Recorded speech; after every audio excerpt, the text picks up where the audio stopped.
starts a conversation like that? I just sat down. Wow. Well, it's Those Popcorn socks and are Pints is ruined. back. Yeah. We were Superman. here last week. Superman 78, Batman 89. Should we do something about that empty seat between you and Puerto Rican Chris in that graphic? He's all alone. I'll move it. I'll fix it up. I'll make it better. Actually, I have some ideas. Should we put a lawnmower there? And Mick, Maybe put Chris in the back and leave me and leave me and Puerto Rican Chris up front. No, it's a leaf blower. You know what the worst part is? Is like Chris wasn't being racial in any way. He just knows that Chris loves lawnmowers. He does. No, he really does. He loves lawn care. It makes He sense. really does. It's like a car, like, you know, it has an engine, has all this stuff. He likes fixing things. Just give me he a also John likes Deere gardening hat. and stuff. And He's also picking here, and we can actually ask. Oh, you got Okay. a John Deere? It's not Give me fair. a green and yellow John Deere hat or a John Deere logo on my worst day. No, you know what you got to get? Juan Deere. Oh dear God! I'll allow it. That was good. I That want was you really to good. get a shirt so It bad, says Juan Deere. or just please get some. Let's talk. You may be on to some merch here. Juan Deere. Oh my god, that would be great. All right, I have a shelf life here. I fucked up. I didn't do the math. I did RFK Jr. math today, and now I'm now I'm 600% more likely to not be the same person by the end of this episode. There you That's definitely that math. He went with 600%. Hold up. All right. Listen, I don't know what's going on. Definitely that 600%. Yo, guys. Aaron, you got to put a disclaimer on this episode. I got a feeling it's going to go It's hot. downhill. It's hot. Hold on. Before, so we've got Hang on, Chris. Hang on. I just got to pull this up. This is important. Just waiting for it to share it. Take your time. No, I hit share. It just takes longer to share now. What? It's a mule. It's a mule. Yeah. That is That's fucking fantastic. funny. This is the best. That was. Oh man. We need a merch store, and that just needs to be the only piece in there. It does. It does, and we do. Friends, because you never need enemies. Love Damn it. sure don't. Oh my god, this is amazing. I love it. I'm fixing the thing now because you guys. Are you? Yeah. I'm gonna make it look If right. you mess up my stream, cat. I'm not. I Not promise you, you. my cat. Oh, I'm keeping this pulled up because That's what she said. I got that up on the side just in case. Because you need The other to day, my internet went out till like 2:00 in the morning. I was freaking. able to text Sturdy, and then I was not able to text Sturdy. I wasn't able to make phone calls, nothing. So somebody hit a tower or something because I even lost cell network. Was that Thursday night? shit. Mm-hmm. But that's what happened. Listen to this shit. Last night around, what was it, around like 10 or 11? It was somewhere I mean- around like 10:30, quarter of. Yeah, quarter it of was 11. I close- woke yeah. up at like quarter of 11, and the power was out. So I'm just like, I'm chilling, I'm winding down, just watching. No, I was getting ready to go take a quick shower and then come up and just kind of relax and watch YouTube, and the fucking power went out. So I'm like, fuck it, got a flashlight. I'm like, hot water is fine, so fuck it. So after a little bit, I was like, see when the power's coming on. The power wasn't coming on until like 2 a.m, took a shower. Then, like, I'll sleep up here a lot because it's just comfortable up here. So we're up here, we're chilling. Ended up falling asleep. I was like, watch, those lights are going to turn on bright as shit because all the lights turn on. Not just the last two that you had on, everything. And 2 of those bright ass lights turned on and woke me up at like 2 something in the morning. I was like, I knew this shit was going to happen. I'd rather it be that than, like, say if your TV happened to turn back on or your stereo happened to turn back on, it was loud from whatever you were watching earlier. I'd rather wake up from like light than like loud noise because that's just like, oh shit, what the fuck. But My first thought was the fucking timer on the coffee pot's not going to go off. True. hey man, I ain't mad. No at that. coffee for you, sir. But how is everybody doing? What did everybody do today? Let's go around the horn, so to speak. Go around It's the kernel. private. I don't want to talk about it. Yeah. Oh, that Naked whole thing you and yoga. James were talking about off behind scenes. I went to the park and did naked yoga. Nice. Well, that's good. He scared Oh, the no. children. I'm scared for the geese. I just kind of hung out with the kids. Went out to dinner with my wife. Nice. It's a nice kind of yeah, I did too. I went to dinner with my wife, but during the day, like morning, I think I was fucking around with Canva for 3 hours making a fucking thing, and I like that. I didn't like that. That's 3 hours, man. I was losing my mind. But what I like about it is you didn't say, "Oh, fuck it," and give up and get all pissy and start crying and then call Mick like you did 2 weeks ago. You want to know why? Because my video is supposed to be out on Friday, and I couldn't because of fucking Phil Mora, cheap fucking skank bastards. Yep, that's what it is. Phil Mora. Yep. Wondershare rip off. Well, no, because he said he went through the free version and then tried to use some of the free things. They wouldn't let him anymore. They wouldn't let me use up my effects and everything I use. Yeah, because it's only for a limited time. They subscription shit. But nice, James. What about you, gamer? What'd you end up doing today? Spent the early morning outside repotting some things, mixing some new soil or whatnot. We got a whole bunch of tray started for some new peppers and tomatoes. We had one of our baskets kind of got lanky and we didn't support it long enough, so it folded over and started choking itself out. So we just said, fuck it, culled it all, started over, and in a month or whatnot, I should have some more tomatoes or whatnot. People, his farmer market dispensary will be open in July. I got my pineapple plant transplanted, and then we hung out. I wish you were my neighbor, man. Wait, did you say pineapple? Oh, yeah, I got a pineapple tray started. It survived all winter and everything, so now I put it in a bigger container. I'm getting it ready because now it's starting to get the new growth on the inside. Nice. Yeah, we got lemons. Oh, she put watermelon seeds all the way out by the fence too, out the back. So I'm looking forward to that. Nice. That's gonna be cool. Hell yeah. We've been moving. We've been moving and grooving. And what about you, Stories? How about you? Would you? Not a whole lot. The dog's fucking driving me crazy. He's either a wild man or he's passed out. There's almost no in between. That's pretty much like having a kid. Yeah, it really, dude, that's exactly what it is, like a toddler. It really is. Into the fact that I have to plan to do stuff that I want to do when this little asshole's asleep. Same thing. Same thing. And the funny thing too, right, is like I'll say more so from my perspective with like nieces and nephews and stuff when you have them over. Oh, can I see the baby? Like I just put that little bastard down to sleep. No, let that motherfucker sleep. And I'm sure it's the same with your dogs. They're like, oh, can we see the? Like, listen, no. He literally just laid down to go to sleep. No, let him sleep. Oh, there's a delicate balance because if he lays down too early in the evening, I know that fucker's gonna wake me up extra early. Same. So there are certain points where like, and Sarah will fight me on it. I'm like, I gotta get him. No, I gotta get him up and run him wild. I don't want to do it. No, but I also don't want to wake up at 2 a.m. It's all the same. It's all the only difference is here and there.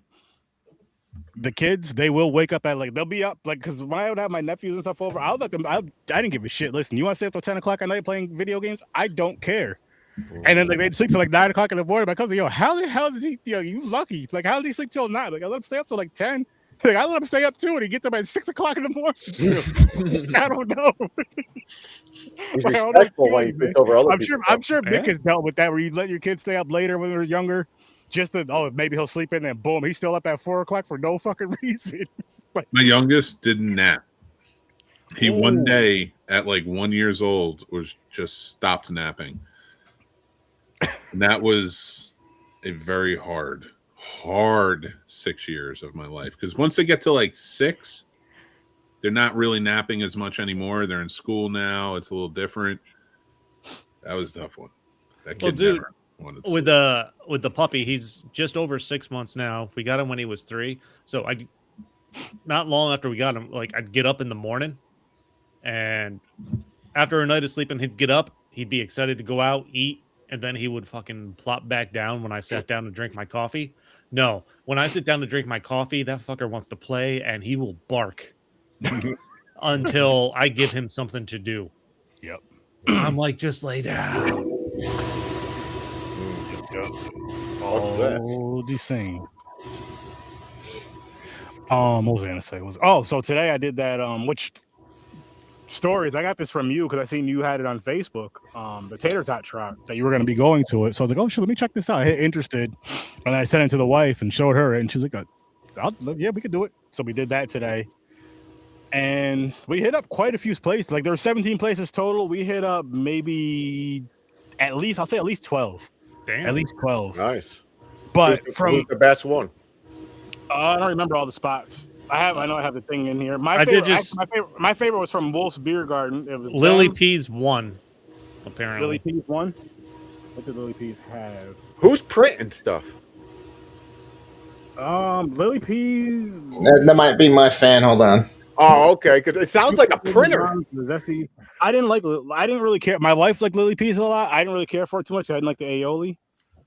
But my favorite, as far as like a tot or like a potato thing, because it was more potato-y, was at Wolf Beer Garden. It was a deep fried potato with buffalo chicken it starts with some shizzle shit. I don't know. It's a German spot. Yeah.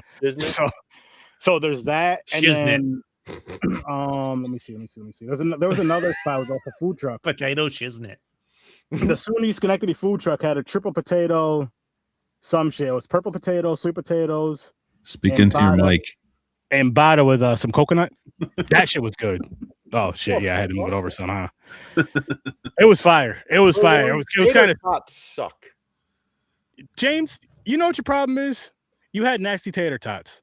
Freezer. That's what it is. Yeah, price chopper freezer potato chops. Dude, there's more things you could do than just putting ketchup and salt and pepper on them. Like these people they do some shit with them, which I'm impressed with. Sucks. These aren't. It's like potato-based dishes. This isn't tots with random toppings across it at a different place every time. Some were, and then some were just like there was two that were just bad. Like there was one, I took a bite. Like we waited. We stepped outside. I took a bite of it. I literally just spit it out. She was like, "You can't spit that out right there." I was like, I couldn't help it. It was just one of those things. Like it was nasty. Well, dude, it's like the wind walk when there's like a hand, 2 or 3, 4 places that'll participate literally to just be part of it and have the grossest. It's like you shouldn't. The worst part of it. They just want people to come in. Pretty much. Which I've never done the wing walk. I need to try it one of these years. Who do you go with usually?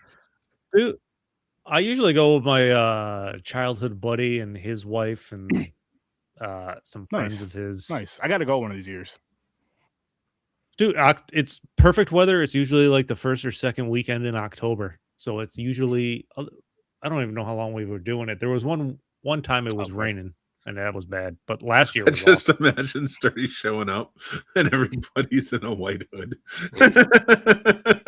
I'll just ask James to borrow his because I know he's not. And Chris is just like, listen, man, some things I didn't tell you. Oh, I know. I'm not gonna lie. It could go that way.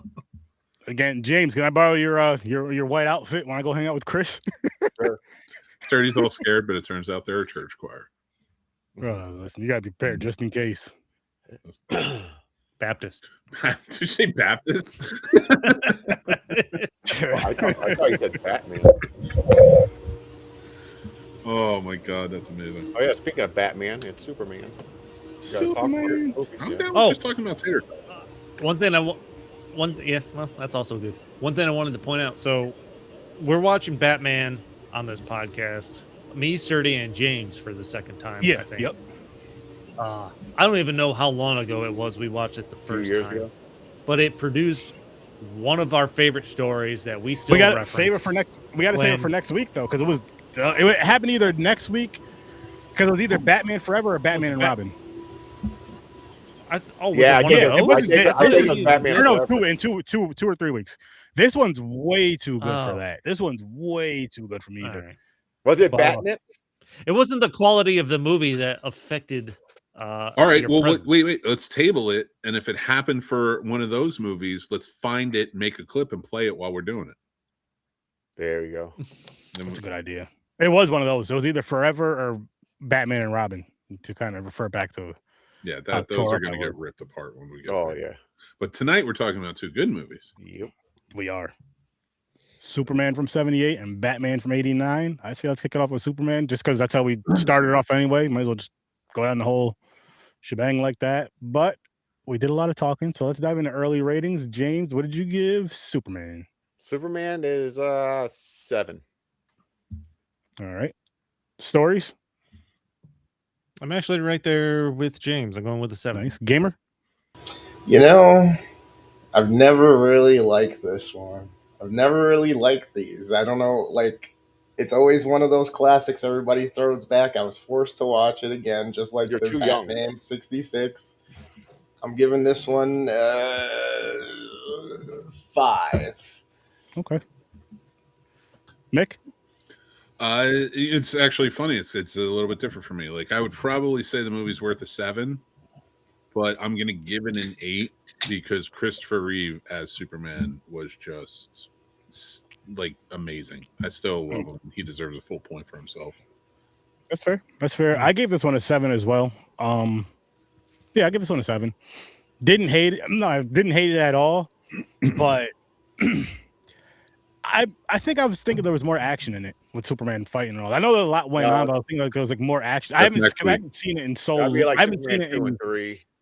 Honestly, I probably haven't seen these movies, Superman, this one right here we're talking about now, since childhood, to be completely honest. It's been a long ass time since It's been years. And just from watching it from the other day, even though, yes, I gave it a 7, I probably wouldn't watch it again unless I had to for a show or something, just because it didn't really, versus like Batman 89. Well, we'll get to it. But I'll tell you about that when I get there. But I'll just say I would watch that I could watch that whenever type of deal. The one of the things I noticed in this was Christopher Reeves. Yeah, he's great. But man, is Clark Kent a pussy in this one? Like he plays it. He really pussifies Clark Kent. I think. Like I know he's supposed to. Be. I don't like. I know it's supposed to be like he's playing it off, but I feel like it was a little. I want to give him extra credit though, because even when he shows you how he changes. Like when he goes back smaller, when he goes to tell her, but then like he grows on screen. He grows like 3 inches on screen the way he's standing and such. And like, I'm doing that right now. Yeah, well, I'm Superman, motherfucker. No, but it was a difference. It was the way he held his glasses, the way his hair was parted, because his hair is parted differently as Superman and Clark Kent. Like. I think he really encapsulated both really well. And yes, I do agree that the Clark Kent in this movie is a dweeb. Oh, super, but he was also playing a geek in the 70s. So I feel like for the time, it really fits. Like, because like you're not going to play that Clark Kent like last year's movie. He was cooler because geeks now are a little more accepted. Cooler, and just I'll say even more understood. It's not just the whole. Plain, this is geek. That you wear glasses, you're a nerd. You wear thick glasses, you're soft. This, that, and the third. You're a pushover. It's like somebody who doesn't. You don't even think to look at. Like they're not even important. Like that Superman, that Clark Kent wouldn't work in the '78 Superman, in my opinion. This guy does. Like this guy. So like I definitely see where it's very cartoonish, and I'm not putting. I get why people have that argument. I'm just saying I feel like he understood who Clark Kent was meant to be, though. And that's why, I really like. I get it. And you can see the fucking 6-foot+ muscular dweeb standing out like he's oh dear God, no, I can't help you. No, I'd rather save myself. I'm like, okay, there were those few moments. 6'8" dweeb. People will overlook you. No. I'm sorry. I don't mean to. When you looked like Christopher Reeves in 1978. No, I'm even uglier. So people really overlooked me. No, his worst enemy is a staircase. Well, it was. He's not alive anymore. And his worst enemy is still the horse. You have to. You know what I mean? Like, that's his arch nemesis. Yeah, that's Kryptonite. Damn. That's what the horse's name was.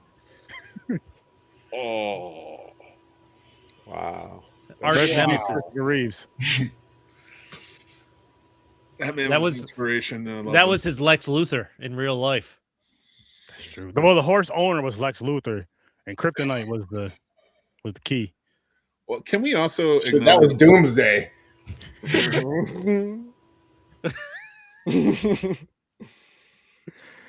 Actually, what I liked. No, I'm not offended. They even dyed the main green. What I liked about this movie, like this was early in the comic book movie era. I liked it's not an origin story per se, but they cover enough of it in a short enough way Like you introduce him to his parents, you see the destruction of Krypton, and you get a good you get some good background, but it happens quickly to get him to Earth and stuff like that. So I thought that was really well. They didn't spend an hour of the movie establishing him as a baby on Krypton or what was going on there. Like you could tell there was like some political tension and stuff like that.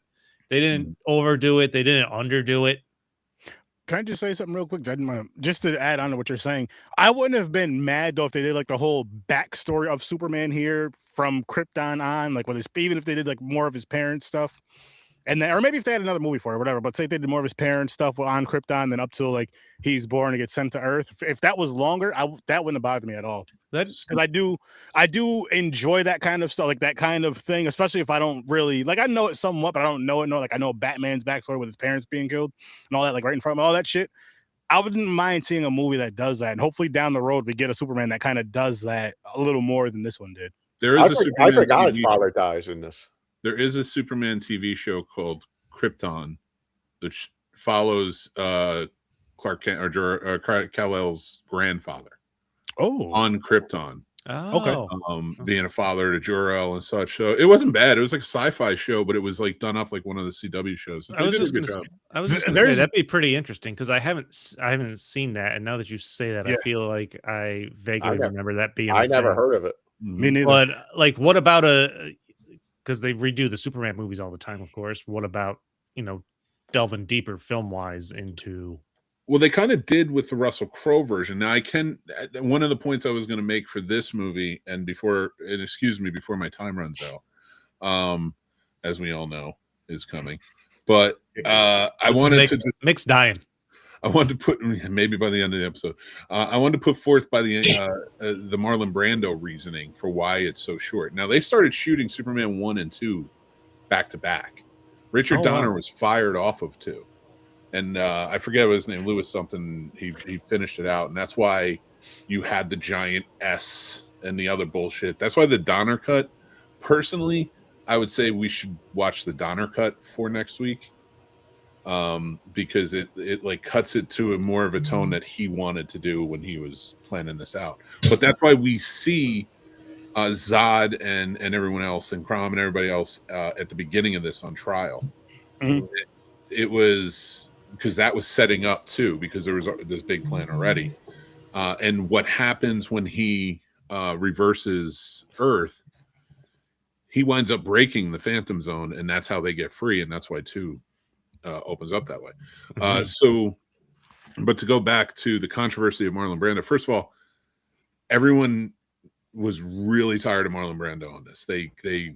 Christopher Reeve hated Marlon Brando, and he didn't hide that even in talk shows when he talked about it. He did not think he was professional. He didn't like him.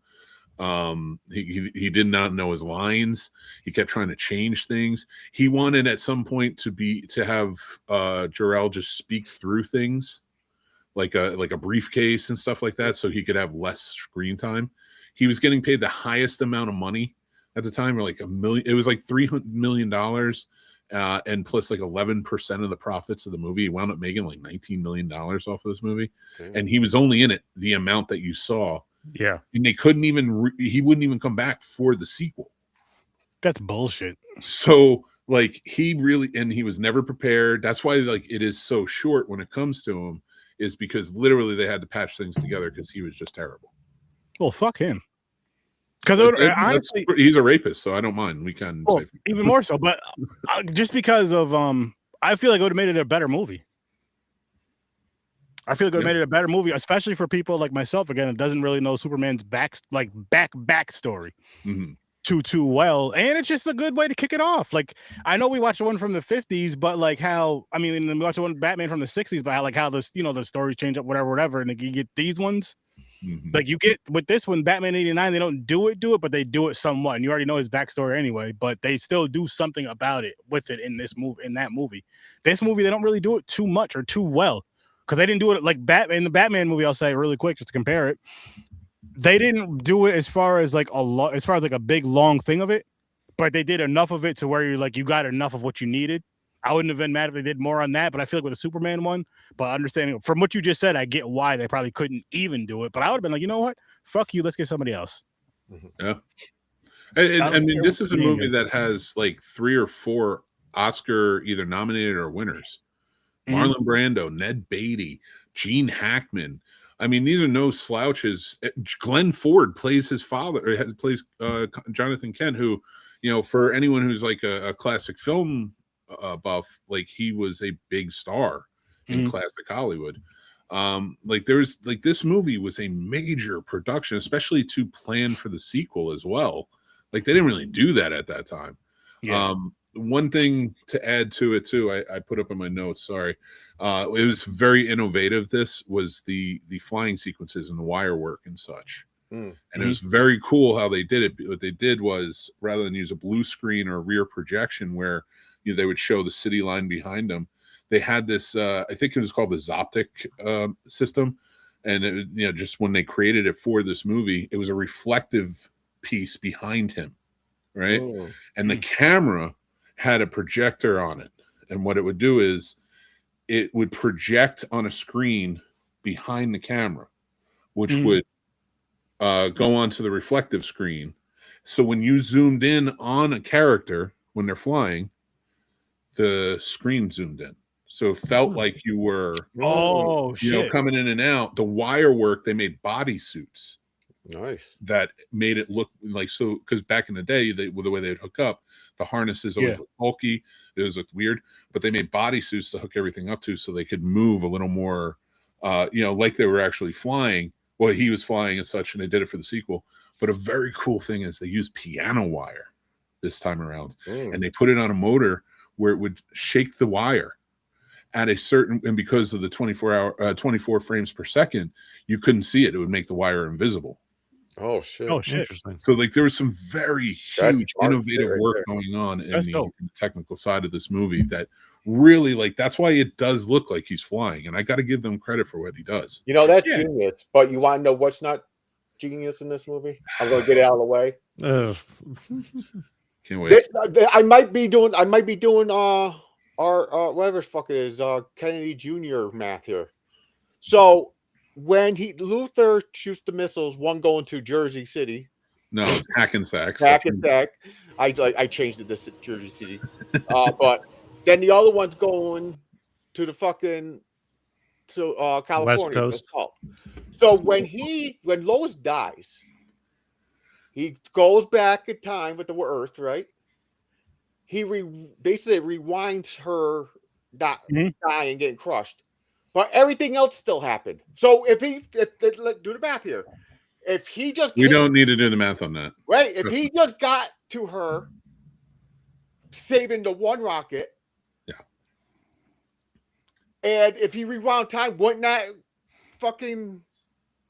But he didn't. Okay. I'm not defending the science. I'm so I agree. But he didn't. He didn't know he could fly that fast. Remember earlier, she goes, "How fast can you fly?" He goes, "I don't know. I've never done it. I've never pushed myself to that limit." So that was him in his grief, not allowing, like, playing God. And that's okay. So there is a reason that it works in story, but yeah, the science does not work. So I agree with you. Yeah. Not defending it. I was so confused. It's an interesting task of, like, Superman can't be in two places at once. So what do we do? And to see him go that route and then turn the Earth back to, which is fucking insanity. But whatever. I would have rather just give him a point where he could fly into a portal or something. Like, he could fly so fast he could create a rip or something. Yeah. But they didn't do that. We got what we got. But the cool part about it was when he did that, he brought her back to life and the balance was off, right? So that's why so many people die in the sequel, because he released them by doing so, he released them from the Phantom Zone, and that's why they show up in the second one. So I do like that they at least added a balance. Like, you did this, you shouldn't have done this, you played God, and this is what happened. It's kind of like the Flash thing. Yeah. Paradox or whatever the fuck. Yeah, exactly. And with him, it's not a paradox. It just, he created it, but like it's just automatically. They did it. They actually revisited that in Smallville. When Lana dies, he saves her, and a life for a life. That's when Jonathan Kent does. Oh yeah, that's true. Oh shit, it does have to balance out. You're right. Yeah, that's why you never fuck with time. Going back in time, man. Yep. Yeah, you're gonna fuck something Sound up. of thunder. But yeah, but the little things like that, I see it. I was like, that don't make. I was like, I'm so confused. I was like, so he just let the fucking rocket go just to save her? So okay, fuck that rocket. I don't know, man. He still wanted to get his rocket off, James, so he had to save his woman. True. Or the woman he's interested in.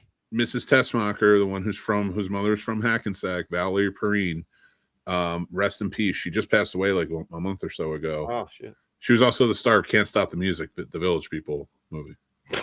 Oh. So, I forgot about that. I forgot bring about it right that. back around.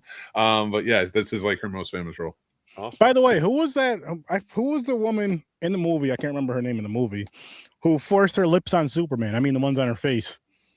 When she took the kryptonite rock off his neck, and he was like, "You kissed That was me." her. That was Mrs. Tessmacher. Oh, okay. He was like, "Why?" That was so wrong. But he was like, "Why did you kiss me?" And she was like, "Because you wouldn't have if you were awake, pretty much." Like that is, if that was the other way around, that would be called out. So that's wrong. Don't do that To anyone. Huh?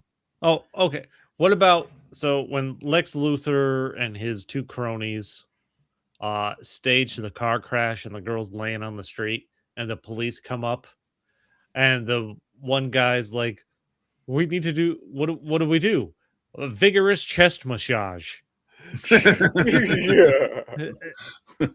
It's like, "I've got this. Everybody about face." I'm like, what the fuck? Yeah, I know. Mm-hmm. That is Ned Beatty plays Otis, and she plays Mrs. Tessmacher.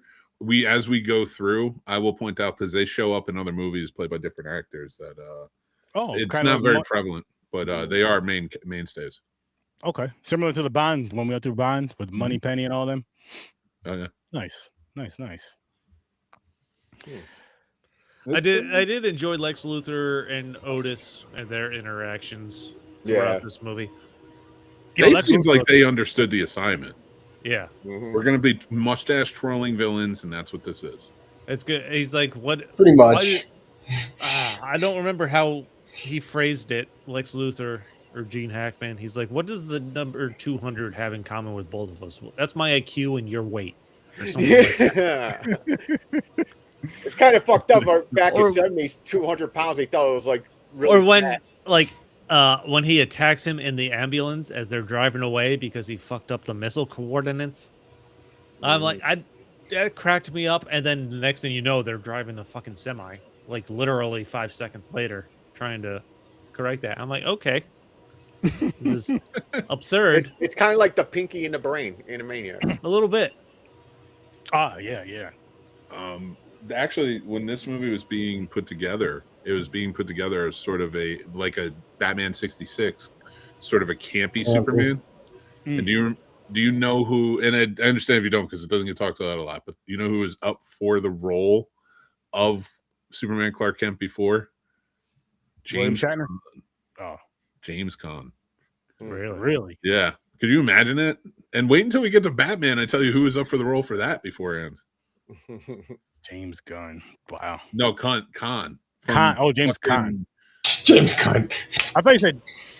No, I thought you said James Gunn. Wow. Yeah. Like, wow. So it was funny. It did sound like James Cunt. It did sound like that a little bit, yeah.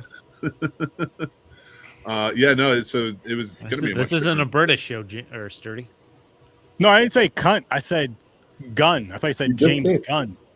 It's not what it sounded like. Yeah, you say that now. You can rewind and see. You can go rewind the live and see, and then fast forward right back to us. I think everybody should go back and rewatch this episode. For one, don't ask me because I would just admit, even if I didn't do it, like I said that. Don't rewind it. Finish the episode and then go back. Yeah, and watch it again. That too. Listen to it again. That too. Then give somebody a vigorous chest massage. I'm gonna ask my wife if I could have a vigorous chest massage. And by the way, out loud in the 70s, my chest is in my pants. Like Christopher Reeve, I'm gonna say this. His head's blocky. It's kind of Christopher Reeve, because you said it about the younger one. Jeff East played the younger. Yeah, the younger one. So was it Christopher Reeve's head is blocky? No, never mind. Yeah, that's what I meant. The younger one. Whoever played that. He was a teenager. That was an ugly fucking kid. How about that one scene with the pimp when he walks out of the thing and he's like, "Yo, hey, man, that's a badass suit." And he's like, "Excuse me," and he flies away.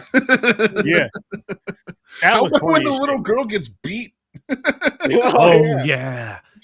When he saves the cat, Mommy, a flying man saved the cat. What did I tell you about lying? Whap! That's all you hear. I heard that quick. I'm like, that can't be right. And then they just moved on with the movie. Superman. I forgot about that. You know what's He fucked up? surely would have heard that with his super sound and came back and straightened it down. I was like all he had to do was just fly right by her. It's like, hey, ma'am, she's not lying. Well, did they have anything about child abuse back in the 70s, or were you allowed to beat your kid there? He probably encouraged.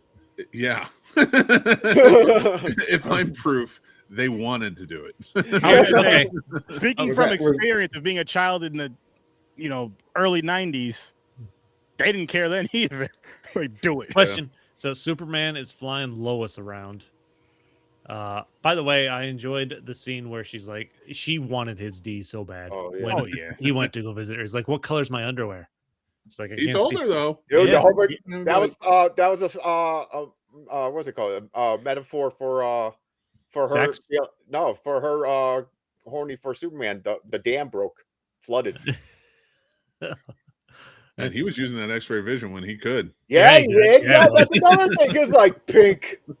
He did not hold back. But when he takes her flying, does he drop her on purpose to pretend to save her and get her even more horny?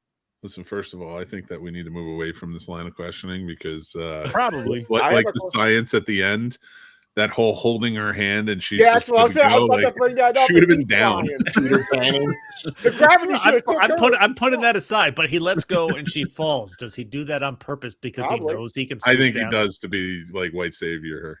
Mm-hmm. He definitely does. He was hanging out on Earth way too damn long. Oh, Superman. So I thought he was supposed to be good-hearted. Although, is it white saviordom if you're Superman? Wait, like, James, or is it James, just expected? Did James say heart or hearted? It's D because it's someone who wants. It's someone who they're both Caucasian consenting adults. She wasn't consenting in that drop. No. Oh well. She wasn't consenting in the drop. She was consenting to get saved though. She was like, I don't know if I want to tonight. Why does Superman have a fin like an airplane? You know what made it funnier is if fin. Here's what people don't know about the deleted scenes is after he dropped her and grabbed her like that, people thought it was raining out. Wow. Nice. Why does this rain smell like fish? Damn. Wow. I love the montage in this movie of him like breaking up all the crimes. Oh, that was good too. Oh, yeah. That was funny. I enjoyed when the criminal is fucking suction cupping up the side of the building or whatever, and he's just standing there, like sideways. He's like, was the elevator broken? Yeah, that's good. But I like how he flies him down to a cop, and he's like, "They say confession's good for the soul." Well, this man has a lot to confess. Yeah, you're gonna want to talk to this guy. So, like, you just arrested him now? And another thing, Superman. So no one knows at this time who the fuck Lex Luthor is. He keeps it a secret until like he brings him to the fucking prison, drops him like the warden and everything knows who they are. First thing question, I'm like, oh, Superman, like, who the fuck are these people? Oh, you didn't watch the news? This is the guy who launched the fucking missiles. Superman doesn't believe in due process. He doesn't want to squabble with that. Just you humans, you go do your due process. I'm going to bring them to you. That's Superman's whole thing. Well, it's kind of like and the other one is like in the comic books and shit where they tie up the robbers and hang them from a street post. Like there's a few years ago, there was a Saturday Night Live sketch where Bruce Wayne is holding like a food drive at his house, and all of like the black castmates came in and they were just like, "Can you ask Batman to stop coming to our neck of the woods?" Like my uncle stole some gum and he beat his ass, broke his arm, and then hung him from a street light in his underwear. I don't think that's okay. And like they're all doing it, and like Bruce Wayne's like, I don't understand. That would be if they did that for Superman. It would very much be like, can we just talk to Superman about maybe some due process? Yeah, and he like gather evidence when he's doing this because like when we get to court, it's literally him who doesn't show up. Yep. Versus our clients. Mm-hmm. So because he's busy. These vigilantes need to pick it up a little bit. They need to learn some criminal law. Yeah, they do. They're just like breaking it. It's hypocritical. He's They getting just it. Robin's They just new like purpose. they just Like like Batman needed is a for all the criminal. criminals, but he's a criminal. Let's face fact. I love Batman. I'm going to speak. I mean, it won this week. I'm going to speak very highly of this movie. But if we're being for real, like he's a criminal. Like this exactly. isn't good. He is. His whole line, like Superman, I'm like, you're from another planet. You have insane powers. I'd rather you use them for good. I'm not going to bitch at you. But Batman, you're a dude. You're a dude who could just become a cop or pay the cops more. I don't know how you want to do it, but you go out there and you're just pummeling people. You're a mental health risk. Oh yeah. He doesn't care if they die. Yeah, and especially in that movie. Especially in '89 when we get to that, which will be soon. Oh, it's just I don't know. It's like the whole process of it is like I'm glad they exist. They're fun to watch, but in real life, Batman would be problems. Yeah. It's like, oh, did you commit this crime? Yeah, but I got strangled. So do I really have to go to jail for it? Yeah, or like Batman whooped his ass. Or a batarang in your ass. Like, I like when Batman became more serious, they had to make the cops as corrupt as possible. Yep. Like they're straight up murdering people every day. I mean, at least Batman doesn't kill. Based on a true story. Oh shit. Oh shit.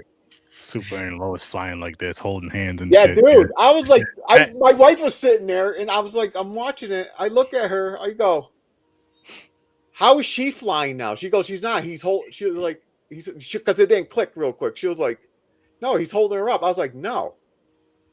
If he just had her by the hand, gravity would have pulled her fucking down. She would have went bye-bye. And because he's strong, he would have had her by the hand and yanked her back up. He would have fucking ripped her arm off."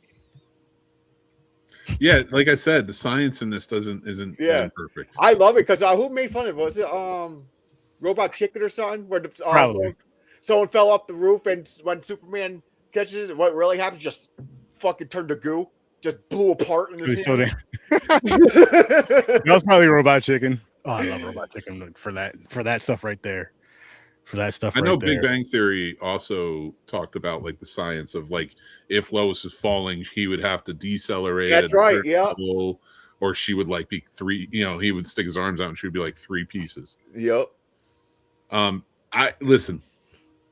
Just it's fucking super. Shut up. I know. It's at least the argument for Batman is he does punch people too much. Yeah. Like he does. Like he is beating everyone up. Yes, he is. He is. Superman. It's like I'm Batman. Dude's from another planet. Like but listen, you could say he's from another planet. Yes, he has all these powers, but as far as like learning everything else, he. From him being a baby to an adult, he was raised with humans. He didn't even know what the hell he was for years. So but he could still do that stuff. Yeah, no, I get that. But I mean, like, it's like, yo, listen, man. Yeah. All this extra flying shit you're doing, you just cut it out. Just walk. Call the cops. Run. I don't get. How much older than Lois was he? Because Lois was the little girl on the train in the beginning. Thank you. Yes. What the fuck happened? I don't know, but they look around the same age. Like I guess Superman Lana Lane. Lower. Lana's in this too, right? They mentioned Lana. Yeah, actually, it's not the same actress who plays her in the third one. Annette O'Toole, who played the mom. She's a teenager in school. She's supposed to be the same age as Lois, I think. Yeah, I guess so. Like you can't judge on Smallville. Smallville took a lot of liberties. Oh, okay. Like they introduced a lot of characters that probably shouldn't have gone to Smallville. That confused the shit out of me. I was like, Green Arrow lives in Smallville. Like, it's like, what are we doing here? I was like, what? Lois 13, a reporter, or is the 13-year-old? Well, I would say he was like 15, 16, let's say, right? Yeah. She had to have been like 7 or 8, which fine. But if I think about it now, like Superman after college does go out and travel. He learns a lot of things. That was like his whole. That's how he gets the job at the Daily, because he goes out as a freelancer.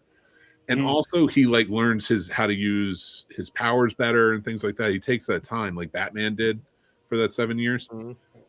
I was He going to say, does doesn't age slower too. So Oh, so okay, that's it. I- That explains it. Age slow. I think there was a reference to this. Like he figures out the Fortress of Solitude. Does he not? Did they reference him spending like 12 years just studying? maybe I don't remember. So I'm not 100% sure. I feel like they I think referenced it him was. spending Yeah, like 'cause they're 12 like- years there just studying his powers and stuff like that. Yep. Basically, like training. Yeah, no, I do. In the comics, he does train. He goes off and he learns how to become a really good reporter. Like I said, he works freelance, also as a photographer, goes around, and that's how, like, when he gets to Metropolis, he's like a get for them. They were very happy to get him. They've portrayed it differently as time gone on, but like it was like, oh, he's like really doing well globally. He's been going all around. Now she's the top reporter in the world. Like she's better than him.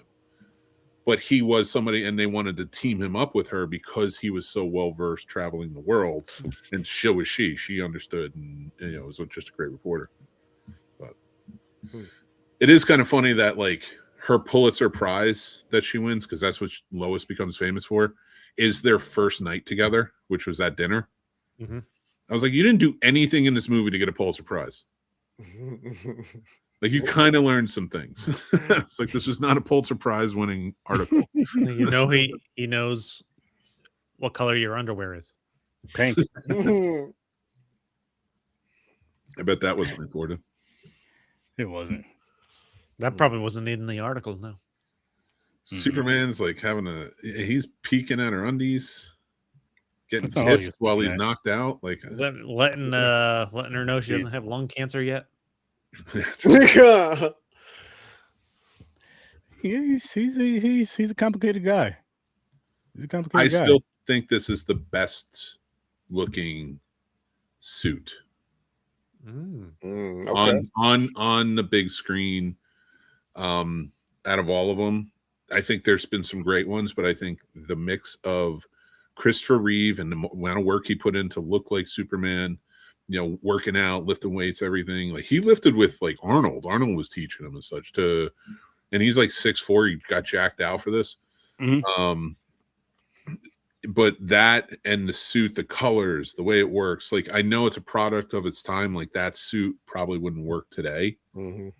But I think just the fact that it was a man underneath that suit, not pads, and it looked the way it did, like even the red underwear, everything, like I just think it looks fantastic. Like it's okay. And he was such a great in the suit when he jumps out the window, and his clothes magically turns into the suit. Oh yeah. or the revolving doors. The revolving doors. I'm like, where's your other clothes? What the fuck just happened? You're not alone. My 9-year-old was like, he doesn't do that, and I'm like, I know. So it's funny you bring that up though, James, especially when he flies down like that, jumping on whatever. First thing I thought of, I was like, Batman 66 did this part better. It was just funnier. It was cooler. I liked it, but I know they slid down the poles and it was different like that. But I was like, I just like that better for that part right there. The whole running around in the thing, I wasn't really that mad at. I wasn't even thinking, because that's a badass. Yeah, it's a badass suit. That didn't bother me too much. I was thinking of the whole phone booth thing. So I was like, that doesn't bother me. Well, they referenced it. He thought there was a phone booth, but it was just a payphone. He was like, fuck. That's why he had to go to the doors. I think if you don't, like in the revolving door one, I think that if you didn't see him go literally from suit to suit, and like it was just like a red, or it was like a brown, like sort of like swirl, then turns red, that would be fine. I would have done the other one where he's dropping differently. Maybe like he goes down a stairwell and we watch him speed down a stairwell into the suit. Something a little more creative in that realm, and not so fantastical. But again, I guess I forgive a lot in these movies because of goddamn giant ass Nate plate that he throws. I just hold up, Mick. I want to add on to this. That part there, him going out the window like that, a little bit kind of reminds me of, just as far as like how he changes in the suit on jumping out the window, kind of makes me going back to Batman 66. Okay, Robin, let's be inconspicuous and climb out this window. They not only do it, but just to announce it, like nobody else can hear you. In a city called Metropolis. a man falls out of a window and nobody notices. Yeah, no. Yep. I don't mean to cut you off, but I was just like, you're No, right. because it all adds on and connects to it. It's just hilarious. Like them climbing down that building. Nobody's seeing them climb. Let's say because when they walked in the room, when they first walked in the room earlier in the movie, and all the people were talking all different languages. I forgot what they called it. What they called the whole meeting. But they weren't paying attention to who was in the room anyway. So I'll give them that. But in a busy ass city, people just climbing down a building. You're not gonna. And it wasn't like it was like 4 stories. That shit was high as shit. Dude, it's Batman and Superman's way of Irish goodbying. I do like that they changed. Like, if you think about Batman movies all the way forward, he does just disappear when you. Yeah. Yes. But that first one, for them to be like, great. maybe a more inconspicuous route, Robin, and then they're climbing down the fucking window. Literally after they've been filling in the entire world about the status of what they're doing. There's still cameras in there. And the door was right behind him, which made it even funnier. That's why I'm not mad at it. I was like, yo, there's a door. Literally, you could just sneak out, just go out the door quietly, close it, and boom. No, let me go walk over here, jump out the window. At the end of this, can we rate the suits, the Batmobiles, all of the different things? Sure. I'd love to get everybody's perspective after we watch them back to back. Yeah. Oh, hell yeah. Because this isn't my favorite Superman, but this is one that I hold special. Yeah. And Christopher Reeve will always have a very special place in my heart as Superman. Nice. And Street Smarts. Was it Street whatever? That one where he did that movie, so he did Superman 4. Or he did Superman 4 so he could do that movie where it's him and Morgan Freeman. He plays a reporter who goes undercover in the hood. And Morgan Freeman plays a pimp. I've never heard of that. Streetwise or something like that. I can't remember the name of it. That sounds interesting. That sounds interesting, though. But before we move on, does anybody have anything else they want to say about? No, I'm good. It's fun. Superman? It's a classic. Yeah, don't take my my opinion on this one. I'm jaded from my childhood having to watch it. It's a decent movie. It's got legends in it. It's just too campy for me, and that was what the same problem with the Batman was. You know what I mean? Last week, yeah. It's just it just always kind of was like ha ha ha ha. Like every superhero was campy back in the day. Yeah. Well, that was the comic books, and so as we go into Batman, just to kind of preface it, because I do have points to bring up about that and why that is so much darker of a tone. Which I and it's directly influenced by the change in the tones of comic books. The Dark Knight Returns came out in '86, and that was such a massive hit. And if I suggest, like, if you guys aren't fans of comic books, read that at least. It's one of the quintessential Batman books, and it sees Batman return after years of being away. He got older, and the town is just overrun, and it's gritty, and it's dark, and it's rough, and he has to come back and straighten things out. And it was a complete 180 from that, like, stop it or we'll take you down, Batman, sort of situation. But it was all across the board. Every hero was like that. After that, they knew they had to go, because comic books had just at that point gone darker. That was like, we're going to start telling real stories and stuff, especially Marvel. So like when they got to 89, they were like this. That's why Tim Burton was one of the big ones to come in, because they were afraid at first that Tim Burton was going to be too campy. But when he ultimately made it dark, like it worked. It really hit. So nice. Holy feud, Batman. That's all I had on that. Well, no, I actually have more on Batman, but we'll get to that. What'd you say? Holy feud, Batman. Where he does a shout out, like Robin shouts out. He says the stupid sayings in the 66. Oh yeah. A lot of that shit. But just since we're hopping on over to John Silver's. You got to remember though, like if he didn't do that, what would Robin's place be? And Robin was the one that all the kids identified with when they were watching that. They looked up to Batman. Robin was like, "Oh, anybody could be Robin under that mask." I don't know, but there was a whole bunch of adults looking at a child in underwear. Listen, I'm not saying it's not a problem. I'm saying though, if he didn't have those lines, he wouldn't have a part. True. Robin's supposed to be the paralegal. Robin, am I going to get sued for this? Well, statistically speaking, Batman. Damn it. We're gonna owe Long John Silver some money. Oh shit! But going on over to Batman, James, what do you give this one?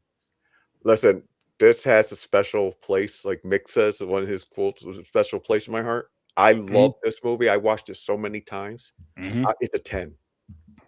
Yep. Stories? I don't even know how many times I've seen this, but it's weird. Every time I start this, I'm like, I don't know if I'm as excited to watch this as I was before. And then it keeps going, and I get more excited as it goes on, and I get hooked again on like all the actors' portrayals of the characters, particularly Jack Nicholson and the Joker. Like, he's fucking insane in this movie. So I'm going with a 9. Okay, nice. Gamer? This is nostalgia for me through and through. Watching it today, the darkness, thinking about the animated series. This is for me a 10. Nice. Mick? Even with its flaws. It's the best Batman movie. And now I understand there's been serious Dark Knight. As much as I love it, I do think if this isn't first in Batman, it's at the very least second. This is a brilliant movie. Everything that went into it. It's not a 10 out of 10. It has its issues for me, but I'm gonna go 8.5. I have a feeling I'm gonna end on 9. Okay. I gave this one a 10 as well. This one and Returns are my favorite Batman movies as far as live action stuff of all time. My favorite Batman anything besides Batman animated series. This is a 10 for me. Just the nostalgia, yes. And then it was just one of those movies that I just always enjoyed. Like this is one of my, I've been saying this for, not a lot of movies, but a handful of movies lately. This one, I'll say with Returns too, just because we're gonna be doing it next week, are some of my favorite movies of all time. And something that like every time, like I put this movie on yesterday, right? And I was like, I'm so fucking happy. I said it out loud. Mind you, I was watching this by myself. Said this out loud. I could have just thought it, but I was like, I'm so happy I'm watching this movie right now. Because it was just one of those movies. Every single time I watch this movie, it's this. And then that's what I thought. I was like, it's this, it's Returns, it's the OG Ninja Turtles, it's White Fang, and it's Lion King. I'm always happy as shit when I push play watching these movies. And fucking you could just see the flaws in it. And I won't even talk story about whatever. I'll talk just visuals alone. Just visuals like the bat plane, like the flying scenes in this, like all that. I had that toy, man. I had that plane. I was not mad. At the same time, I'm like, you know what? This came out in 1989. We're in 2026 now, bro. Who cares? Who cares? Like, I'm not mad at that. This movie's damn near 40 years old. I cannot be mad at that. I forgot to pull it out, but I actually still have it. I prefer you didn't. Same. Shut up. I'm not James at a park. I have the Batman bank from me too. Stereo. Yeah. Awesome. And you still have it, movie. No, I'm stupid. I break shit and blow it up. This is 100% my favorite Batmobile. Oh yeah. I love this Batmobile. Like everything about this movie. And actually I have a feeling I'm gonna get hit real soon. So if you don't mind, I'm just going to run down the things I have, and then we talk about them if you want, or don't talk about them. That's fine. I don't care. First, the black suit. This was the birth of the black suit, which is iconic. Yep. Also, I'm Batman. That line was ad-libbed, and Batman. Everyone uses it now. So Michael Keaton, thank you for that. Let's go nuts as well. Yep. Let's go nuts. I love it. Ever dance with the devil in pale moonlight? I love that. Love that. And I figure we'll talk about all that. These are just facts about it. Like Prince and the Danny Elfman soundtrack, where Danny Elfman did the score and Prince did, of course, the soundtrack with the songs. This is one of the first movies to actually have that, where it had dual soundtracks, where they would work together on that. Jack Nicholson's deal, like we talked about Marlon. He got merchandise, right? He went with merchandise. he actually went with he took a lower salary of $6 million. For him, that was a cut. Like, he was a huge star, especially in the 80s. Yeah. And yes, to your point, he in exchange for a massive percentage, and it was massive. I think it was like 25% or something like that, of the gross, box office gross, merchandise, licensing, and it earned him anywhere at, like, it's estimated between $50 and $90 million. That's wild. Genius. Which by today, adjusted for inflation, is $157 million. That's cool. Genius. Before you go on your next one, like, it I'll be makes right me back. think of Jason Weaver, who sang all the songs in the original Lion King as far as Simba when he was a kid. So his mother was like, instead of getting paid for this movie, we want royalties. So like, I believe he's still getting money to this day from that movie, which is just genius, because you don't know how big that movie is going to be. And at the time, I know it was like one of Disney's biggest movies for a while. So for that's just, which I don't understand why him and Jonathan Taylor Thomas, like, he could have did the whole thing, did the singing and I'm not mad at it. I'm just saying, but yeah, you know why. Well, I know why. And I mean, never mind. Well, this is just to finish it off. The Batman killing in this movie was controversial for the time.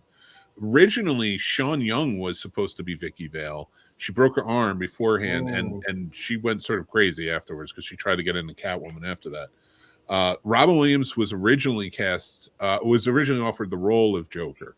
I think I knew that one. But when he hesitated, Jack Nicholson immediately started going for it. So they think it was because they wanted Nicholson. They used Robin Williams. Like bargain or to make him interested in the part. Exactly. To make Nicholson want the part. He was supposed to be a part of it. Robin Williams, they wanted him initially when the first choice, when they were writing this, before Tim Burton even came anywhere near it, turned it down. And that was Bill Murray. They wanted Bill Murray to play Batman. They were going to do a more campy-ish style. I've heard that. I've heard that. I heard that. I remember hearing that. I am so happy. I want to speak on that. I am so fucking happy that it did not go that route. I am so happy that they got Tim Burton on this. I'm so happy that it went the route it did, because had Bill, and I'm not saying he can't act. I'm not saying that he's not the greatest, but him playing Batman would not have been great. I think it would hurt. I think it would have hurt Batman. But it would have been a tone of Batman that was closer to 66. Yeah. So not agreeing and not disagreeing with what you're saying, or saying like it would have been. I'm glad we got what we got, but like, I do, at least it wasn't for this. If I'm not mistaken, wasn't Michael Keaton a controversial choice at the time? Yeah, that was one of my next ones. Just one before that, this was the introduction of the grappling hook, the grappling gun. He had the hook beforehand, but yes, to end it off, so I figured we could talk about it. Michael Keaton was 100%. He got up to 50,000 protest letters to fire him. Nobody wanted him to be. It was in massive interviews. People were rejecting him. After the movie came out, history is proven otherwise. Mm-hmm. And just what because did we're he on do? that, Why did everybody hate him? Well, he was known more of a comedic actor at the time. Oh, right? But I mean, to say something about that as well. As far as Keaton goes, live action, again, besides the animated series, like I said, the animated series is my favorite and everything. But live action, he's my favorite Batman, and it's not even close. Like, it's not even close. But and I mean, a chunk of it could be because of growing up with it and all that, and nostalgia of it. And we got like the first. I'm not counting the '66 one. We got like the first Batman that we know today live action movie in '89. As far as the Batman that we know as of today, even though he evolved some, but that's like that one people were, you know, we got the right Batman at a time where Gotham needed an enema, according to the Joker. That too. Oh, did you know before Sean Young, who was dating Tim Burton at the time, was going to get the role of Vicky Vale, but Michael Keaton was dating Michelle Pfeiffer at the time. And they asked her to audition, and she turned it down, saying it would be awkward. So rest is history. We'll talk about that one next week, I guess. Yeah, I want to say this. I'm glad she turned that role. I'm glad she turned this role down and was Catwoman, because her as Cat. Oh my gosh, man. Fair, but Vicky Vale. I mean, Kim Basinger is amazing. Yeah, she was. Oh no. That's what I'm She was saying. We smoking got. hot. Oh no, I'm Michelle just saying I'm Pfeiffer in as love with Vicky Catwoman. Vale. Yeah. Oh yeah, I mean, same, but that love is going to Such a change. great name. When we get to Batman Returns, we'll fall all in love again just with Catwoman. Hey, just remember, you never rub another man's rhubarb. You definitely shouldn't do that. This Unless you're into that stuff. This was an interesting one. I know we go on. I mean, everything in this movie is fantastic, but I also love the addition of taking away from the killing of Thomas and Martha Wayne from Joe Chill and giving it to this Jack Napier, that was not the original intention for the Joker. We had no background. They made it up for this movie. So that is one thing. I think my favorite part of this, the original Batman, is the way they developed the Joker. Like, I feel like a lot of people get skeptical now when you bring in a big name to play a role in a movie like this, because you're like, you literally just hired him for the name. I feel like that's going to be your first impression if you hear something like that in any movie these days. You bring in, like, this was a different time for sure, but Jack Nicholson is one of the biggest stars in the world in 1989. You're bringing him in, and like, he overshadows Michael Keaton for sure. But the way they developed the Joker in this, like, I'm annoyed at first when I see him. Like, I don't know what it is about Jack Nicholson. Like, yeah, he's great, but I've just never been a huge cheerleader for him. He's as a human being, not great. No, but as an actor, I've everything I've loved him in. And honestly, coming off of all the Stephen King movies and watching fucking The Shining. Like, you see a lot of the insanity he pulled from The Shining, and I can see it going into his Joker character in this. But the way he plays the character, he slowly gets more insane. Like, after, like, you start him off as the gangster, he gets dumped into the vat of toxic waste, which for some reason, by the way, just randomly runs into the river. Seems like everybody in that town should be turning into the fucking Joker. If that's the case. True. And the creepiness of the makeup, man. I loved the makeup, like his fucking creepy ass smile when he didn't have white face on, for lack of a better term. Like, when he was trying to have your normal white skin look, like, that fucking creeped me out. And he's slowly getting more insane, and he's playing I don't know. Like I said at the beginning when I gave this the 9. Yeah. Character development was big in this movie. It really was. It really was. And again, just speaking on the Joker, I do agree with you. Like, yes, he seems silly, but like an insane silly. So it was like a creepy, scary, silly, insane. And I'm just like, yeah, not that silly. That's like, oh, I'm comfortable with this. You're always uncomfortable with it. No, it wasn't like, I don't want to say, like, if we go back again, going back to last week's Joker was silly as hell. Just a goofy, silly kind of cartoony Joker. And this here was if you want to call him silly, it was a dark, sadistic kind of. Well, that I do agree. I think silly does work with how he reacts to everything. Yeah.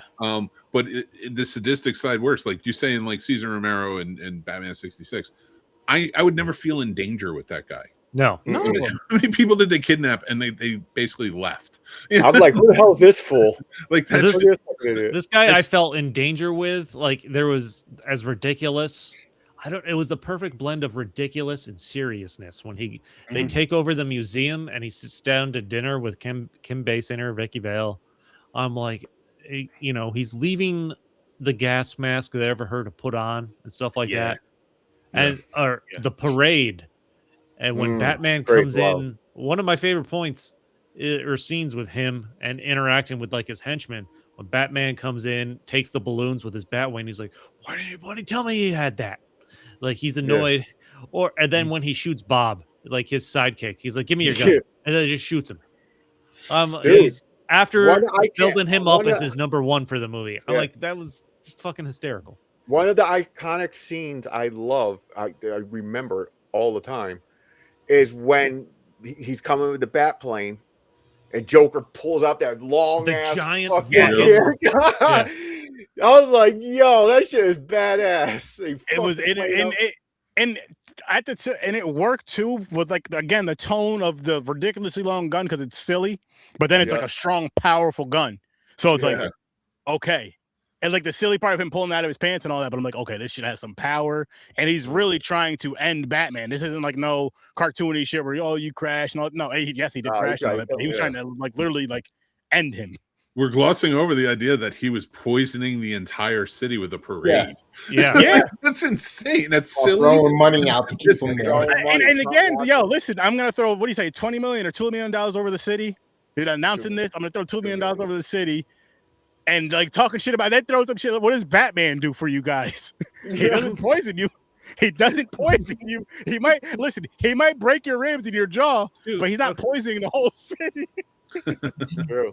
Like I don't know, they just portrayed the Joker's insanity in this so well. When they're in the bell tower and he's fucking dancing with Vicky Vale while Batman is trying to fight off the henchman. I'm like, that was funny, and it just works. You're bouncing back and forth between the violence and him swinging her around with like this fucking dance music in the background. I'm like, this is crazy. Let's even jump back to which I know we briefly talked on it when him and his crew are in there and they're tearing up the museum. That is such a fun scene. That or just throwing the paint and just cutting shit. And then there was one that Bob was about to cut with. He's like, "No, I like this one." It was like a dark painting. Like, I like this one. Leave this one alone. That's the actually a couple of things. The painting where he paints on it and it's the guy standing there. That shows up in the movie Joker on Arthur's wall, which I thought was a cool connection. But like that's my bucket list now. If and when everything evens out and we're taking the T name off of everything, that's what I want. I want to be put in charge, and I just want to play party man as I do it. It's funny.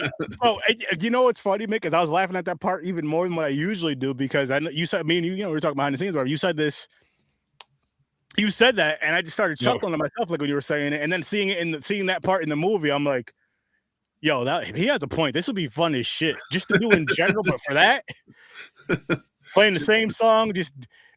So like, I feel like you got Prince. It works. Every song works. I'll even say everybody dress up as the Joker, or at least wear the mask and just doing that shit. I will say, this one, it'd be a picture of Obama. Like this one, no, leave that one alone. I like that one. But I will say this: when we come back to the movie, and everything that goes on in it. I know I said Nicholson is not a great person. I did get to meet him, and he was one of the nicest people to me. And I did want to point that out because, to me personally, I think he was a great actor, and he was always nice to me. So that also, this is Matthew Modine's Batman. I asked him once. I was watching Pacific Heights with him, and he was in that movie with Michael Keaton. And I was like, so who's your favorite Batman you worked with? Because he was in The Dark Knight Rises too. And he goes, what do you mean? I was like, well, you're in this movie with Michael Keaton. He goes, yeah, but who else? I was like, The Dark Knight Rises.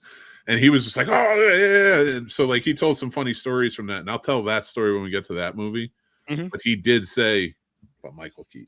He's the guy. Oh, yeah. I feel like with Keaton, he just set this bar.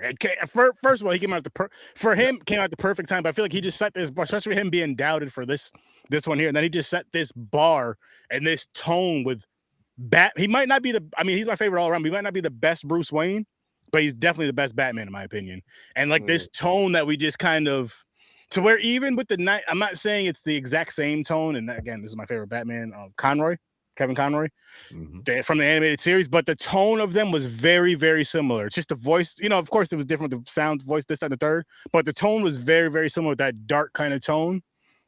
And it just, with this, it just worked so well. The music, with this music, just everything about this movie, I love. And again, you can complain about the visuals, but again, it came out in 1989. It's not like in 2026, this movie's automatically going to look visually better. And it's not have terrible. A lot of complaints about the visuals of this movie. It's still really good. I mean, it is. But I'm saying though, like again, when I was looking at like the scenes like with the flying and the back, like paint, like really, again, as a kid, I'm just paying attention to Batman and the plane. as an adult now and a critic, I'm looking at everything, like looking at the background, looking at the whole scene. And I'm just saying, as far as like visual, just because of technology, that's all I mean by that. I don't mean the only thing I will add, though, this being a Tim Burton movie and knowing him now after all of these years, I come to expect, like, I see what you're saying, because if you look at a lot of the covered shots of the city streets or the rooftops and stuff, it's art. It's just all painted. Yeah. I think that, honestly, I think because it's him, it's beautiful. I'm glad it's that, because it adds that richness. It actually feels like a comic book almost in certain times. Mm-hmm. Having that almost like on print, sort of feel. But also the idea of like Tim Burton took this aesthetic so seriously. And it won an Oscar, I believe. It either won or was nominated for an Oscar for art direction. Yeah.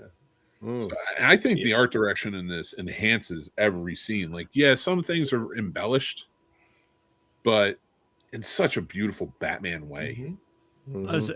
So the flip side of that coin, and maybe this only enhances the argument to the job that was well done, is as I'm watching, I'm taking in the whole Gotham environment, and when they're having these scenes talking about the parade they want to do and everything, I'm like, this place looks so goddamn colorless and dreary.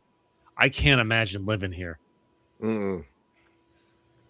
But at the same time, I'm not saying it doesn't look unrealistic.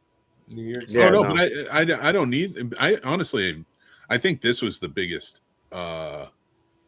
influence on the cartoon, the animated series, as we talked about, because the town sort of looks like Gotham, and that sort of looks like this one. It's a little more clear and has more of a 40s aesthetic, but I felt like it really worked. This being grimy the way it was, we have to remember it for the time that it was too. Like, you had Metropolis, we were just talking about 78, which was sort of New York at that time. Mm-hmm. And this is very clearly mirroring a New York in the 80s, like how dark it was in the 80s, and the 70s was dark too, but we're watching Superman in the sky. We're not watching street level shit, like this here. And I didn't mean to cut you off, but man, we're watching Superman during the day, Batman's at night. So even if it's in like a shitty town city, at night is when the shit really goes, you know what I mean? It's when it's real scary. And what I love about this movie too, I love the gothic look through Batman. Like, I love the gargoyle, like all that shit on the buildings and stuff. Like, I'm like, I wish we had that around here. I love that. That's just Tim Burton's style. I know, I love it though. You're going to get even more annoyed with me about how I can tie this in to Jersey City. It works, and it just, especially for, like, again, the dark, the brooding thing of Batman, it just works. It works perfect.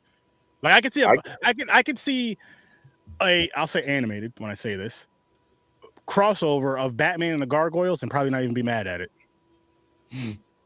Yeah, I can see that. Oh yeah. In fact, if Gargoyles never got a movie, this would, like, a gothic type look for that would be very cool. I heard that's coming out. They're making a live action. Listen, unless Frakes is back to play Xanatos, I'm out. Right? That's what's up. I may be jumping ahead, and maybe this is a question towards when we get to the end of this Batman vs Superman series. Does Michael Keaton coming back in The Flash or any of the plans they had diminish his career as Batman? Nope. I would say no, and I haven't seen those movies, but I would say no only because of, I'll just speak for us five sitting here. For just us five, we love this Batman, so it's like any chance we get to see him again in something, it's like, they brought back fucking Michael Keaton. It's like, that hell yeah. I thought he didn't miss a step in that Flash movie. He was the best part about it, and I just feel like he was misused in it, and maybe it hurts the legacy of how they killed him off in that. But, and I don't care, fucking spoilers for a shitty movie. I'm not looking for deep answers right now. I'm just saying. No, fair. That's fair, but I don't think it hurt at all. And I'll even say this, because I feel like it's kind of similar with music too.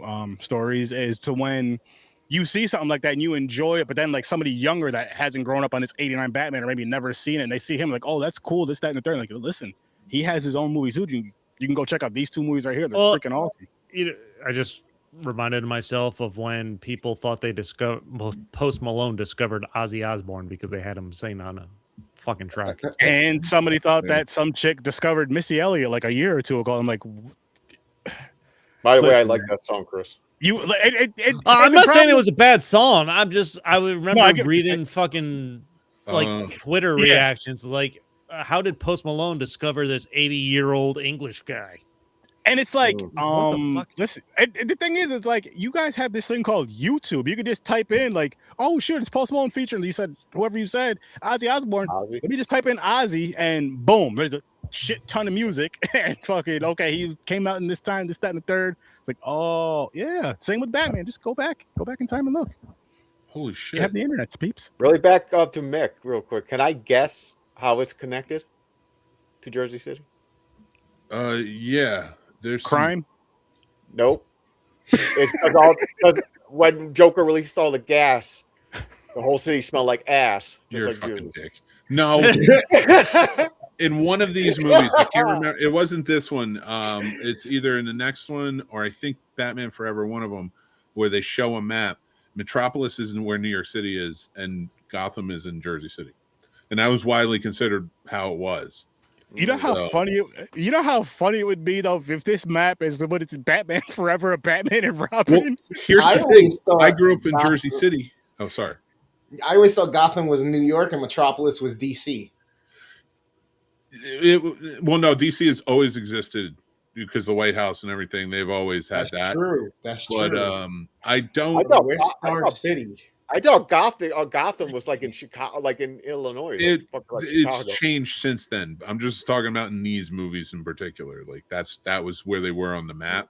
Mm-hmm. Some alarming news. There's some pretty big breaking news. Do you guys want me to share it on here? Yeah. Yep. The White House Correspondence Center was shot up. No way. And I'm not kidding. Like I just got a text, and then I went and I checked it. He had to be evacuated. So, if you haven't heard it yet, that's news. Yeah, of course. If Batman was there, though, or Superman, that wouldn't have happened. That would not have happened. Well, maybe with Batman. Well, he's an illegal alien, so they would have shipped him out, and then tried to. No, because he's there doing the American way. Oh, I'm just kidding. But no, I listen. I'm sorry. I just wanted to break that news since it was right there, and I felt like it was huge news. I'm happy to talk about it if you guys want that. But if you want to go back to Batman, I'll segue back. I have a story. Hey, we should probably go back to Batman for this. All right, segueing back to Batman. James, you might remember. Chris, how old are you? Which one? Yeah, 39. 27. 20, you look like you're fucking 27. He's 46. Don't let him lie to you, Mick. Oh, shut up. You call me 58. You are. 58 at 6'8". 89 was I think James will at least remember this. Batman was everywhere. Oh, 100%. You could not. Happy Meals. Dude, Happy Meals doesn't even break where every story went into buttons, everything, stickers. I was obsessed with it. I had a Batman gold ring and a Batman gold 18 karat fucking chain piece. Oh, nice. Dude, everywhere. I had all the toys. They called it Bat Fever. It was on. They talked about it all over. It was huge. The merchandise. So when we're talking about Jack Nicholson getting a piece of that, he was the especially if leading up to the movie was huge with merchandise. Imagine what it was after. Mm-hmm. Oh man, this movie had to have been just a cash cow. It was the second highest grossing movie of the year behind Last Crusade. Wow. I mean, this was. It blew up more than the Last Crusade because, like you said, all the merch and everything was everywhere. Yeah. I mean, Indiana Jones was pretty well established by that point. Yeah, man. That's when was there a true summer blockbuster before this? Oh yeah, that started. Summer blockbuster started with Star Wars. But as big as this though. Long lines and all of that stuff, all that craziness. I mean, I know Star Wars was nuts, but Jaws is where it started. The term blockbuster, which is the long lines. That was where it was birthed. there were a lot of, I mean, there were movies back in the day that had long lines, but it wasn't until Psycho where it really became prevalent because that invented showtimes. Before then, they just ran movies all day, and you just had to catch the cycle. They needed to have showtimes because he didn't want anybody coming in late and having the movie ruined. So that was when they instituted that, and that's when the lines were around the block. So that's awesome. Exorcist had a lot of long lines around the block too. Oh yeah. And again, like it would be cool. Like I wish I can go back in time, like right now, and watch this '89 movie in theaters when it first came out. I'll say twice. Once seeing it for the first time in '89 like that. I know you were there, Mick, but not all of us were adults in '89. I know exactly where I was the day this came out. I'll say beyond it. I'll say one, go back as an adult and watch it like with the knowledge I have now, but like seeing everybody else in the theater, their reactions for it. And two, going back and watching it as an adult in '89 for the very first time, like ever, but grown, more understanding what's going on in the film and all the other stuff. I think it would be awesome. I wish I could go back in time just to get my toys. Was it? I had so much Batman merch. I have Batman somewhere. I have the figure somewhere. I got Batman shit around here. Yeah, I have a couple. That's crazy. Now that I'm thinking about it, like this may be one of my first remembrances of being in a movie theater that I remember. Now that I'm thinking about it, damn. Like I remember the cups. I remember everything, man. That shit was crazy. The big ass screen, all black with the grays and the bats in the beginning, and the yellow tone and the big emblems turn. The yellow emblem. I'm getting chills again everywhere. I'm like, wait, I was 3. Still my favorite emblem, by the way. That is such a great emblem. Yeah, I like it too. I didn't see this in theaters, and the reason why is June 23rd, 1989. My brothers both skipped school, and they went to go see this with some friends. And one of their friends, I think, got injured or something, and so they went along without him. But that created the trail of like their mom finding out, and then my dad. And then like I remember getting out of school, and I really was hoping to see this. I don't know if we were gonna go or not, but all I remember hearing was like, "Your brother skipped school to see that damn Batman. You gotta find them." And it was like literally just traveling around Jersey City looking for my brothers until they were gonna get their asses kicked. The armpit of America. You son of a bitch. The only thing that would make that better is if your dad dressed up as Batman. You want to skip school? How dare you? Pray to me. Alfred, I mean Mick, come over here. Swear to me. Mick, get the bat belt. Wait, what? Get the bat belt. You made me piss myself. Stop. And back in '89, I don't know if it was like a belt, a belt wrapped around a bat. Mick, get the bat belt.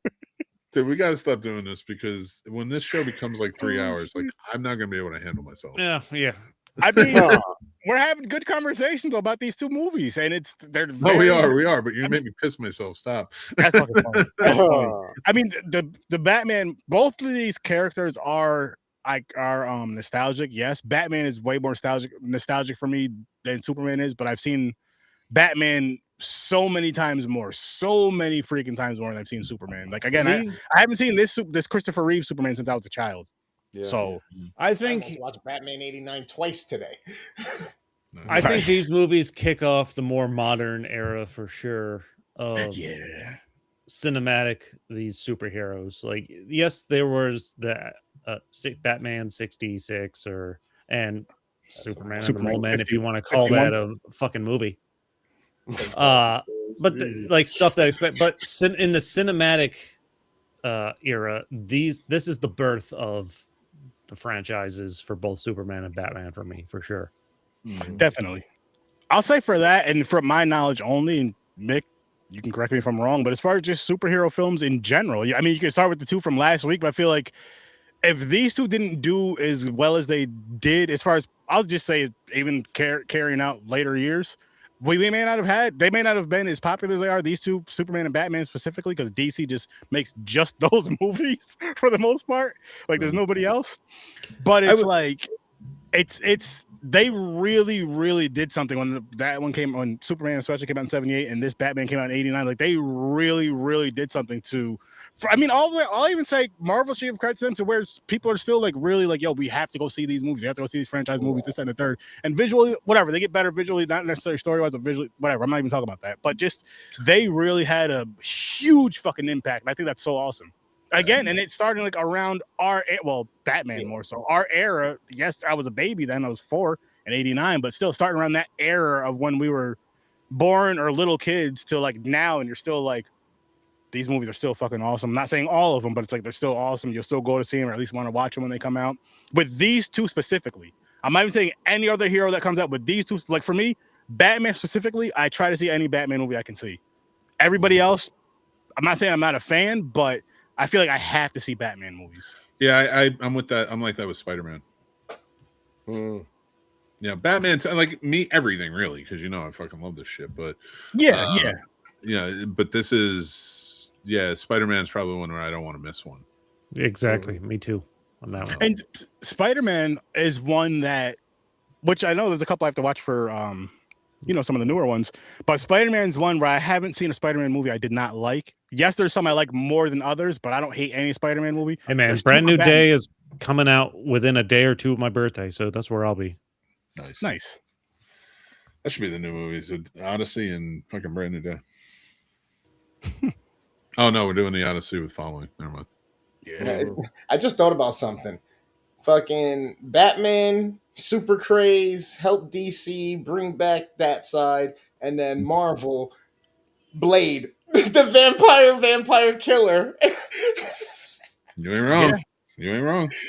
That's just crazy. Yeah, you're right. You're right. And honestly, with both of those, they have like that darker tone as well. Which again, I love it because it just, for me, it makes more sense. Especially when all this craziness goes on. Like you have these villains literally trying to destroy either a city, town, or the world.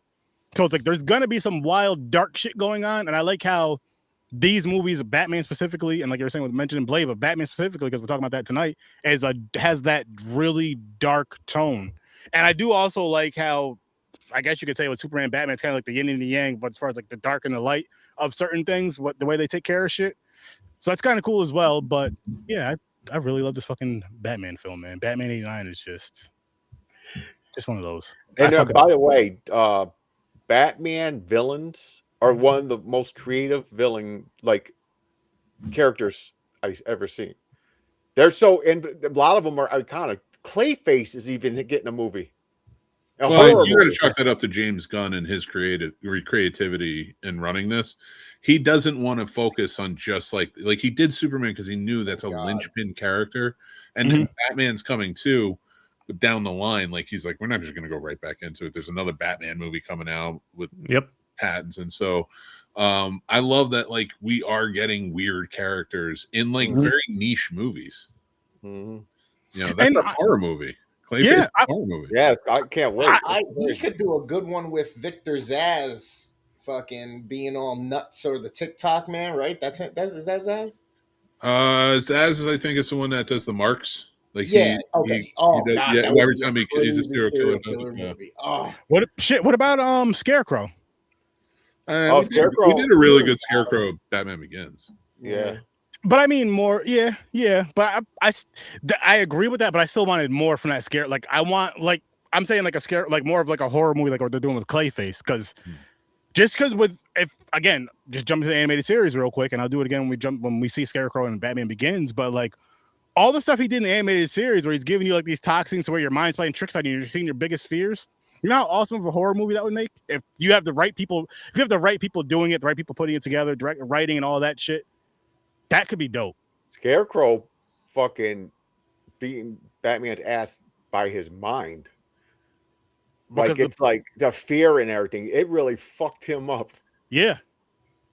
Which I think is just awesome. I think it's just awesome how with Scarecrow. I'd like to see a Scarecrow movie or more. I would too if in a perfect world, but like even if it's not getting a Clayface one and he runs DC, not just like Batman. So like I don't see him hitting that too much. And let's not jump to conclusion. Clayface could bomb. I don't think it's gonna. I don't think so either. It doesn't feel like it. Like it felt like it was. Sometimes you get those feelings on those trailers. Yeah. Like Yeah. this is gonna do well. Oh man, I'm looking forward to seeing Lobo, what they do with that. Yeah, I am too. That's actually, I think, one of the last movies we're watching on this run. Nice. Yeah, that comes out in what, June, July? June, yeah. The last week, so we're gonna have to watch it. Speaking, I'm pretty sure I know what next week is, but is it Superman 2 and Batman Returns? Yes, sir. Yes, yeah. Yes, sir. I put up a graphic. Did you? Yes, I do. There you go.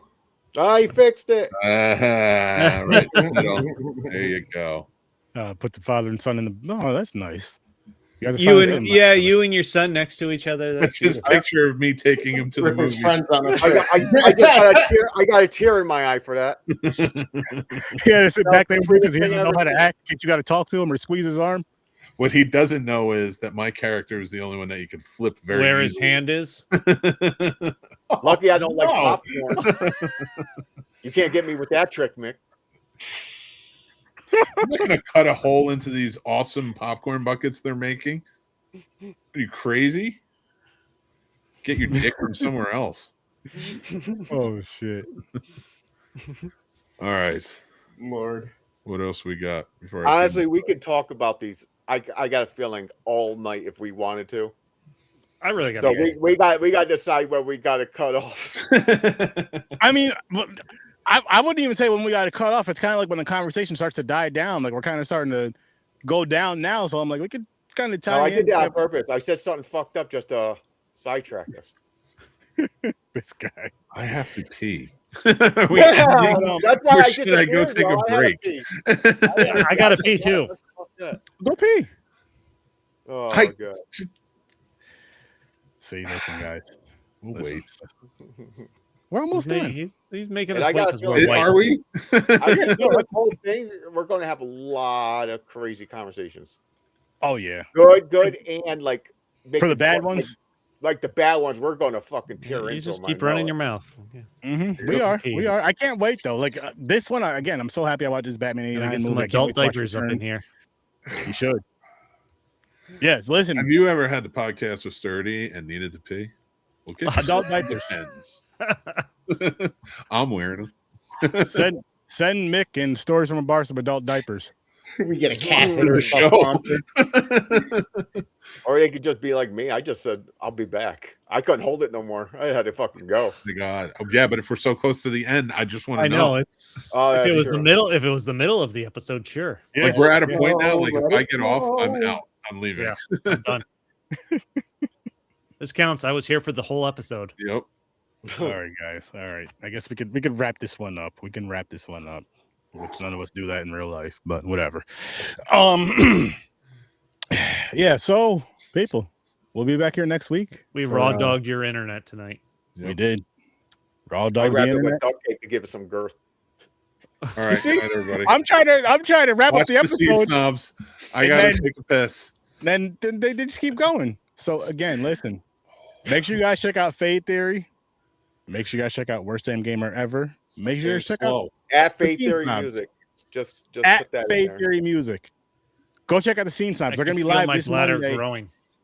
This Monday at 8:00 Unless Eastern I get time. uromycetitis poisoning and die. You see? Again. You know what? Oh my God! Stop making me laugh! Stop making me laugh! I gotta piss. Oh my God! Oh, he's gonna go get. Sometimes you got to mute the whites. Like I was saying, check all of us out. Check out Fade Theory. Check out Worst Damn Gamer Ever. Check out the Scene Snobs. Check out Stories from a Bar. Of course, every Thursday, 8:00 Eastern time. Check out Horror with Sir Sturdy. Be back here next Saturday at 8:00 for Popcorn and Pints, where we'll be reviewing Batman Returns and Superman Numero Dos. With that being said, thanks for popping by and peace, peace, peace. Is this one gonna one I need?